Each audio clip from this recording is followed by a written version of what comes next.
आज की क्लास में हम डिस्कस करेंगे रिफ्लेक्शन ऑफ साउंड के बारे में। जिस तरीके से लाइट रे किसी भी सरफेस पर टकराने के बाद रिफ्लेक्ट करती है, मान लीजिए कि ये सरफेस है, ये हमारा सरफेस है और इस सरफेस पे अगर एक लाइट की रे आती है, टकराने के बाद जैसे रिफ्लेक्ट करती है, उसी प्रकार से साउंड भी किसी सरफेस पर टकराने के बाद रिफ्लेक्ट करती है।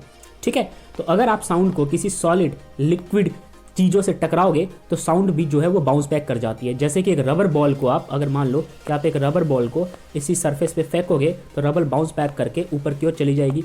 ठीक है, इसी प्रकार से साउंड की जो भी वेव्स होते हैं वो टकराने के बाद सरफेस से टकराने के बाद बाउंस बैक कर जाते हैं। इसी को हम कहते हैं रिफ्लेक्शन ऑफ साउंड।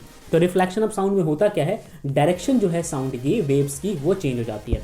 अब अगर मैं आपको डिटेल में इस चीज़ को समझाऊं तो आप जरा समझ के देखिए कि मैं एक सरफेस बना रहा हूँ और वो सरफेस होगा सॉलिड सरफेस, राइट। तो मैं यहाँ पे बनाता हूँ आपके लिए सॉलिड सरफेस। तो ये है आपके पास सॉलिड सरफेस।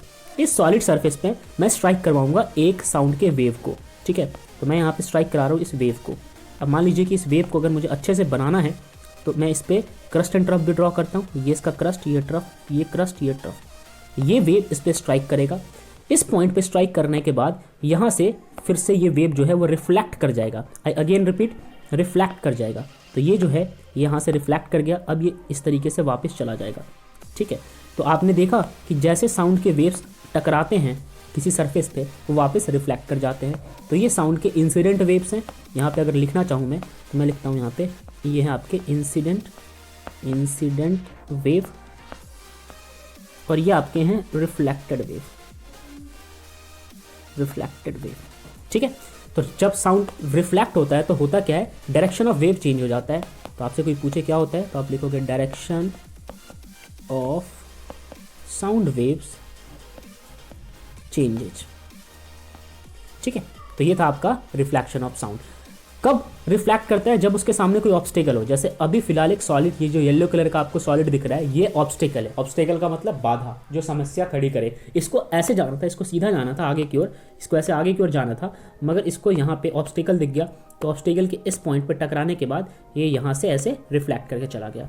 तो अगर आपको मैं पिक्टोरियल व्यू दिखाऊं तो आप देखो कुछ इस प्रकार से साउंड रिफ्लेक्ट करता है, जैसे घड़ी के टिक टिक की आवाज़ है। ठीक है, अब ये जो आपने पेपर ट्यूब बनाया है, अगर आप इसको घर में परफॉर्म करो तो आप इजीली कर सकते हो। घड़ी की टिक टिक की आवाज़ इस पेपर ट्यूब के थ्रू ट्रेवल करती है। तो ये जो आवाज़ है अभी वेव्स की फॉर्म में अंदर ट्रेवल करेगी। वॉल से टकराने के बाद, वॉल यहाँ पे ऑब्स्टेकल है, टकराने के बाद ये इस पेपर ट्यूब से वापस निकल के आपके कानों तक पहुँच जाएगी। तो ये था इंसिडेंट वेव ऑफ साउंड और ये है रिफ्लेक्टेड वेव ऑफ साउंड। तो इंसिडेंट निकला सोर्स से और रिफ्लेक्टेड वेव आपके कान तक पहुंच गया। तो ये पूरा प्रोसेस था रिफ्लेक्शन ऑफ साउंड के बारे में।